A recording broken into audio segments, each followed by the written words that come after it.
e para que as pessoas se automotivem, uma vez que só há teorias.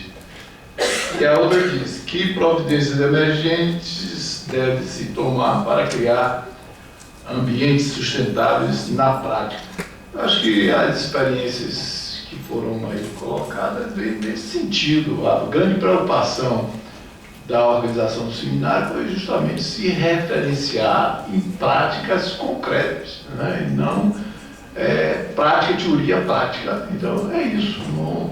Eu acho que nós vamos, inclusive na parte da tarde, ter outros que nós vamos aprofundar referências concretas. E teve uma questão que veio para a professora Fabrina e outra especificamente para Nelton. Então eu vou pedir a eles que, com uma brevidade, possa só fazer referência para a gente respeitar quem está perguntando. Então tem essa de Fabrina, ela já anotou. Eu vou tentar ser breve, né? Embora o deputado eu não sabia que apenas eu teria o tempo controlado, então eu tinha separado por igual, então pode ser que minha fala tenha sido um pouco confusa. Então, relacionado às perguntas e um pouco às falas, também queria mencionar 4 pontos. Primeiro, em torno do modelo, né, e do sistema que já foi aqui mencionado, trazer 2 conceitos que, na verdade, têm a ver com a prática, né, como todo conceito, que é desigualdade ambiental, na verdade são 3, justiça ambiental e racismo ambiental. Eu acho que não dá para a gente discutir meio ambiente sem discutir essas questões, né. Eu estou dizendo isso porque, né, 2 perguntas foram colocadas, uma, né, o que eu queria dizer com aquela questão da lagoa, né, que tem uma empresa e uma comunidade, e se diz que aquela lagoa só vai ser preservada, né, se um dos 2 for proprietário. Teve outra questão, né, que tem a ver com o impacto que o agronegócio causa, né, como um dos maiores consumidores de água, mas também de desmatamento. Então, onde que se cobra, né, vamos dizer, esse serviço ambiental foi a pergunta. E algumas coisas que foram mencionadas aqui, inclusive na contribuição de CO2 de cada indivíduo, né, como nós somos responsáveis pela questão ambiental e tudo. Então, reforçar isso. Sim, somos todos responsáveis, mas uns são muito mais do que os outros. E sim, somos todos impactados, mas uns muito mais do que os outros. Então, daí esse conceito de injustiça ambiental, né, que em geral a degradação ambiental, os riscos, os impactos da degradação ambiental, né, da poluição da água, do ar, o lixo, o desmatamento, recai muito mais numa população, né, em situação de pobreza, a população em geral, né, negra, tanto na cidade, né, como no campo, em relação entre a cidade e o campo. Daí também esse conceito de racismo ambiental, né? Olhar onde estão os lixões, onde está, né, o maior impacto ambiental. A gente pensa, Mariana mesmo, que foi mencionada aqui, se percebeu que grande parte da população impactada em São Bento é uma população negra, né? Então, é importante a gente ter isso em mente. Então, quando se fala em lagoa, né, que tá poluída, então bota propriedade, um ou outro tem que ter propriedade sobre aquela lagoa, se oculta o fato de que para a comunidade, vamos dizer quilombola, aquela lagoa tem um significado, tem um uso, né, muito diferente do que aquela lagoa tem para Vale, vamos dizer. Se oculta o fato de que, se houver um processo de negociação entre essas 2 partes, né, existe uma desigualdade profunda em termos de acesso à informação, acesso a financiamento, acesso aos órgãos do Estado, etc. Né? E aí é isso. Isso também está relacionado com outras questões que foram colocadas. Né? Por exemplo, o programa ABC, né? Essa questão também de ter metas e, mais especificamente, plantio direto. O plantio direto, né, ajuda a reduzir a derrubada da mata e o movimento do solo. Mas, se não for considerado dentro de uma questão sobre o modelo, sobre a desigualdade, né, ela reproduz uma agricultura convencional que usa agrotóxicos, que tem relações de trabalhos injustas, concentração de terra e de renda, né, etc. A mesma coisa com a energia. Se a gente não discutir energia renovável dentro né, da discussão do modelo, a gente está construindo eólicas que estão causando problemas ambientais, né, porque são construídas em dunas, que são reservatórios de águas. Tem eólicas que estão sendo construídas sem licenciamento, expulsando comunidades dos seus locais, privatizando aquela área e o acesso à água por parte das comunidades, né?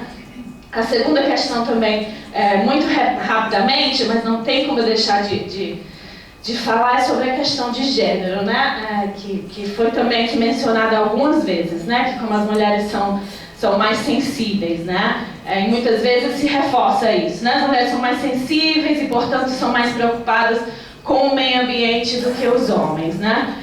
Acabei de terminar um trabalho sobre isso, então é algo que está muito central para mim nesse momento, né? E a gente tem que tomar muito cuidado para não fazer essa fala, essa reflexão deslocada de uma análise mais profunda sobre as relações de gênero, sobre as desigualdades de gênero, sobre toda a complexidade que existe, senão a gente vai estar reproduzindo uma visão paternalista, patriarcal e racista que coloca a mulher no lugar apenas do cuidado, né? Então não dá para discutir a questão ambiental sem discutir conflito, inclusive o conflito de gênero, tanto dentro dos movimentos como fora, né? Como as mulheres são impactadas de formas diferentes, como elas não são consideradas na construção do problema ambiental, que tende a ser uma visão machista, branca e ocidental do problema, né? Então não dá, inclusive, né, para ter isso em mente.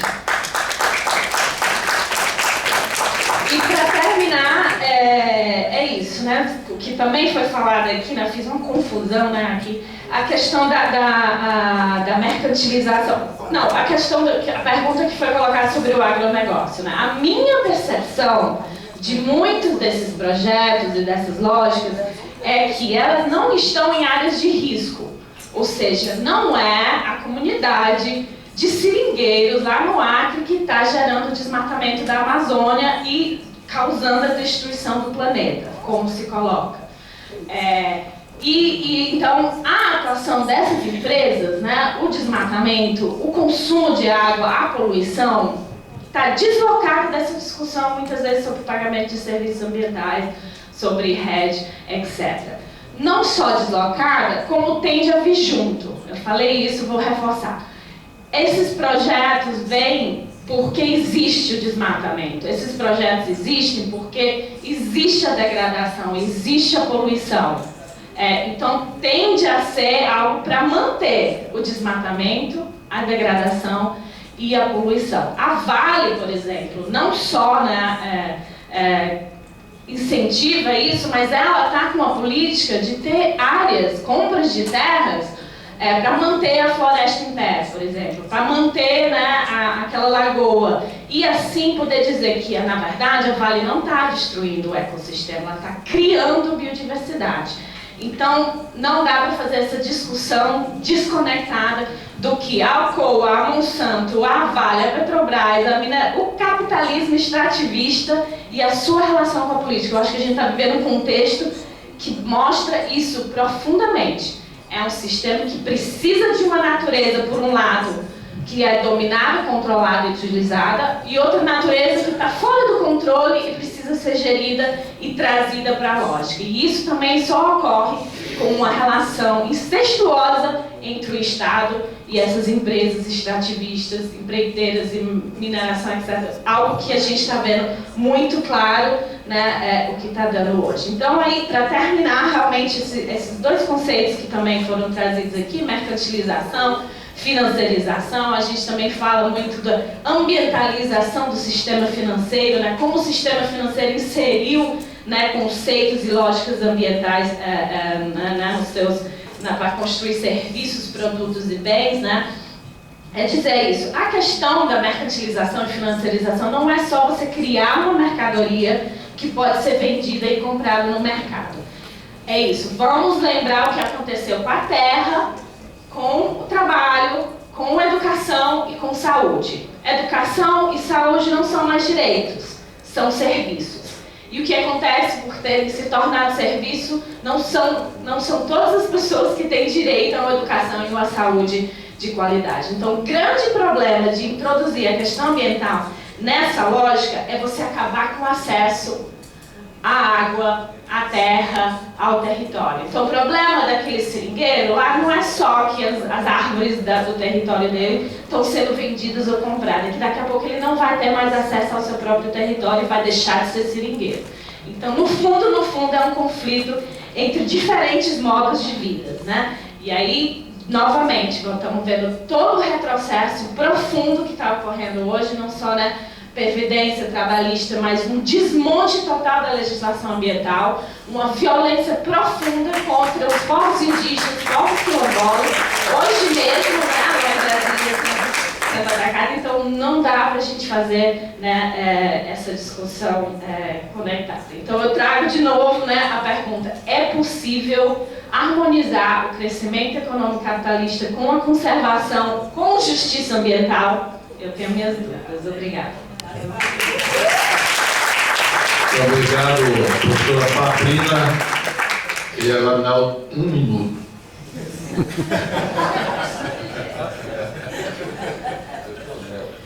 Agora ele equilibrou. Né, professora? Em primeiro lugar, a colocação é muito sobre a economia circular. É evidente que você tem, eu diria assim, iniciativas que estão se multiplicando exatamente de mudanças que muitas vezes não são profundamente estruturantes, mas que eu creio numa questão fundamental. São processos que a gente está vivendo que podem levar a sucumbir o sistema. Se a gente achar que vai enfrentar o sistema apenas, a gente sabe o que se deu até agora e como é que se dá e quanto que ele tem capacidade de se adaptar. Veja o que se deu com o movimento Wall Street. O que fizeram. Então é preciso que a gente possa ter também compreensão de etapas de um processo. É nesse sentido, em falar de etapa de um processo, que uma das soluções para minimizar os impactos humanos no meio ambiente, não há dúvida que é a economia circular. Mas ela pode ser, e é um avanço, porque a economia circular, evidentemente, o que acontece? Ela dá um salto não só do arranjo produtivo local, mas para um sistema produtivo local. E que pode ser mais saudável e sustentável. Sistema diferente apenas de um arranjo, como se trabalhasse de novo processo produto. É claro que eu não estou elegendo aquilo que uma revista brasileira, dessas coisas que nós temos, né, chegou a colocar aqui o lixo em ouro, né? E na verdade, querendo a questão maior do lixo, na verdade está exatamente nessa indústria do consumismo, que é a essência do próprio sistema. 70% da propaganda na televisão é para você comprar o que você não precisa por dinheiro que não tem. E além das outras ditaduras que nós conhecemos, nós estamos vivendo a ditadura do mercado, da moda e a ditadura da propaganda. Desejos de ontem se transformam em necessidade de hoje. Violência. Por isso eu tomo a liberdade, portanto, de fechar com 2 últimas questões, ainda sobre economia circular. Quer dizer, aquele momento da extração de matéria-prima, fabricação, uso desses produtos e o descarte, que ainda acontece em um grau intenso, mas você está vivendo exatamente uma certa pressão para trabalhar-se muito mais do berço ao berço. Essa economia circular, evidentemente, ela já começa a substituir a economia linear que tem 200 anos, é da economia produzida pelo sistema dentro da visão da era industrial. Quer dizer, como é que esse modelo circular faz com que essa matéria-prima possa retornar ao setor produtivo? Aquilo que falamos até da própria biocapacidade. Eu poderia citar alguns exemplos, o tempo não permite. Por exemplo, o que significa quando nós podemos hoje fazer uma parte disso, que até é da economia circular, até sobre essa questão do resíduo, quando você tem toda uma iniciativa até muito positiva. Vou citar exemplo concreto. Tem uma indústria que recentemente inaugurou um processo em que consta na sua embalagem 73% de gramas em cada uma daqueles produtos que estão na embalagem, mas consta até quanto que, na verdade, foi necessário de gerar CO2 para a produção das sementes, para plantar tratores e o diesel. Fizeram tudo isso até chegar ao transporte para os mercados, depois a produção das embalagens, que tinta utilizada, etc, etc, até eu colocar no aterro. E, no entanto, não está nessa constatação o que significa também outro componente, que é o componente, por exemplo, social. Que tipo de trabalho tem sobre isso? Então, eu diria assim, a coragem que é preciso ter é de, mesmo reconhecendo que você ainda não está com a solução que se quer, a nossa utopia é muito maior, mas é preciso também dar passos. Eu posso dizer a todos vocês que eu não imaginava que no meu país, isso porque fui um dos autores da primeira lei de agrotóxicos do Brasil, em 1983, no estado do Paraná, quando ajudamos a criar a primeira lei de manejo integrado de solo e água, e eu fui conseguir ver apenas em 2003 para 2004, 2005, você tem uma política pública que, inclusive, permitia você pagar muito mais por um produto agroecológico para a alimentação das crianças brasileiras. Quando é que havia isso? O país campeão em consumo de agrotóxico. Isso não é... Agora, quantos de nós aproveitamos isso? Quantos daqui são consumidores de orgânico? Eu tenho 19 anos de intensa atividade com os orgânicos e 25 anos de consumidor e membro da Associação Paranaense de Consumidores de Orgânico. Porque eu tenho que dar o meu exemplo. Eu acho que é aí que está. Então, se nós somos o que pensamos, também somos o que fazemos, também nós somos o que sentimos. E somos o que comemos. Meu fecho é porque insisti muito na apresentação, e vocês viram nos slides, da responsabilidade compartilhada. Eu não tenho nenhuma ideia de que a gente possa setorizar a responsabilidade, porque quem tem mais responsabilidade nós sabemos. Mas alguma responsabilidade todos temos. Agora, é preciso até levar a discussão dessa questão para dizer, a minha responsabilidade talvez seja microscópica diante de uma responsabilidade de uma Monsanto, que agora é BASF. Uma responsabilidade dos países ricos que têm um menor grau de energia renovável na sua matriz energética. Como é que eu posso... Mas aí eu estou fazendo um processo exatamente para poder buscar sensibilizar e discutir. O próprio Ministério do Meio Ambiente, por exemplo, projetou, deve estar perto de 10 bilhões ao ano que se perde no Brasil pela destinação inadequada dos resíduos sólidos. E, no entanto, o Brasil foi o país que fez, depois de 20 anos de tentativas, a primeira lei brasileira mais consistente na destinação dos resíduos. E quem é que primeiro pediu para que ela fosse prorrogada? Porque nenhuma campanha eleitoral colocou isso. Em outras palavras, é preciso a gente também compreender que estamos questionando profundamente o paradigma, o modelo, disse intensamente aqui. Se a gente não compreender um modelo que gerou um padrão de produção e um padrão de consumo insustentáveis, mas que também criou, por exemplo, necessidades, sentidos abstratos de necessidades, quanto é que você precisa para viver bem? Eu questiono todo o modelo, toda a civilização que temos hoje, respondendo a essa questão. Quanto que você precisa para viver bem? É por isso que, talvez, Mojica, recentemente, num evento que nós participamos, essa figura extraordinária que a América Latina presenteou ao mundo, ele dizia de que civilização é esta? Eu vou começar a dizer ele contando sobre a minha pequena chácara próxima a Montevidéu, em que eu sempre acordava e ouvia os pássaros cantar. E fui observando mais. E a primeira coisa que os pássaros faziam pela manhã era cantar e depois iam se alimentar. Mas ele disse, mas nós somos uma civilização que a gente não quer mais nem cantar. Tem que comer rápido, porque tudo é... E aí ele completou, e que civilização é essa que uma grande parte de todos nós passa a vida pagando prestação e não consegue viver? Somos objetos de um grande sistema. E evidente por isso, quando eu também falo, e eu vou tomar liberdade, viu, professora? A questão de gênero, quando citei algumas questões, é compreender o que é na prática. Você não ter uma mulher numa reunião, uma mulher vereadora no município, e ver hoje que é prefeita. Estou falando de 13 anos. Compreendendo toda a abrangência e a questão estrutural, não pontual e não cosmética. Nesse sentido que também eu quero enaltecer que o sistema agroflorestal conseguiu estar no programa ABC. Não é só a questão do o sistema agroflorestal está programa para precisar. Aproveitamos essa brecha ou não? Porque nós não conseguimos incluir a agroecologia.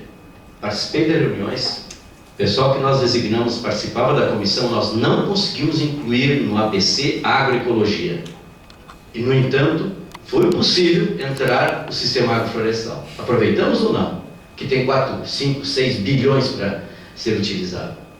Eu prefiro 1000 vezes aproveitar esse recurso para ter, quem sabe, na Bahia, 1000 novos arranjos, sistemas agroflorestais, ou no Paraná mais 1000, do que dizer, não quero mexer porque isso aqui é do... eu quero é comer pelas bordas, porque eu sei que no enfrentamento nós estamos quanto tempo? É por essas razões que eu termino num agradecimento muito profundo ao fato de estar aqui, e principalmente pela riqueza dos debates, aliás, das apresentações, e dizer com absoluta convicção, eu tenho um sentido, e permito aqui um pouco a inspiração de Francisco Gutierrez, que eu gosto muito, porque o Paulo Freire trabalhava muito a ecopedagogia, o sentido das coisas e esse sentimento, esse sentido de que, se nós analisarmos a realidade que temos, é de muito pessimismo. Mas o ser humano aprendeu, quando aprende, muitas vezes é pela dor do que pelo amor. O que me move muito é começar a estimular para que a gente possa trabalhar pelo amor.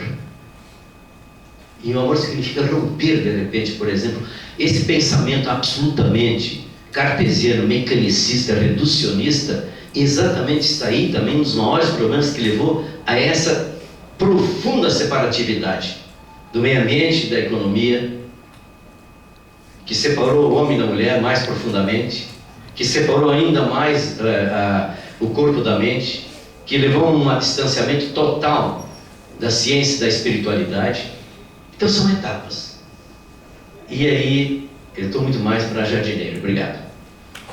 Bom, chegou mais uma questão endereçada aqui mais ao Poder Legislativo, que diz que o que é que nós podemos fazer no sentido de intervir dentro das residências da sociedade, a fim de caracterizar ou conscientizar e fazer com que eles abracem esse desafio para o desenvolvimento territorial. Não podemos adentrar as casas das pessoas, e devemos fazer isso aqui. E que estamos fazendo essa frente parlamentar, ela é aberta, ela é mista, ela permite que a sociedade organizada participe dela, e nós temos trabalhado no sentido de conscientizar, mas nesse processo mais aberto, democrático, para entrar na casa das pessoas. Quem entra mesmo é a Rede Globo, infelizmente.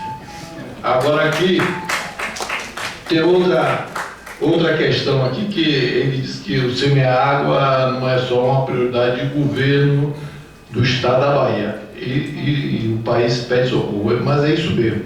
Então, a mesa agora da manhã foi uma abertura pelas experiências institucionais mais de governo. E a mesa da tarde são experiências da sociedade civil na preservação de serviços ecossistêmicos.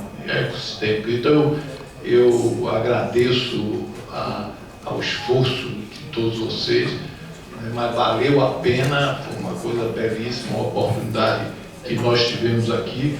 Então, à tarde, nós vamos ter a experiência da agricultura sintrópica, no caso do Fazenda Ouro Fino, com Henrique Souza, o caso do projeto Manuelzão, em Minas Gerais, e a experiência da ASA, certo?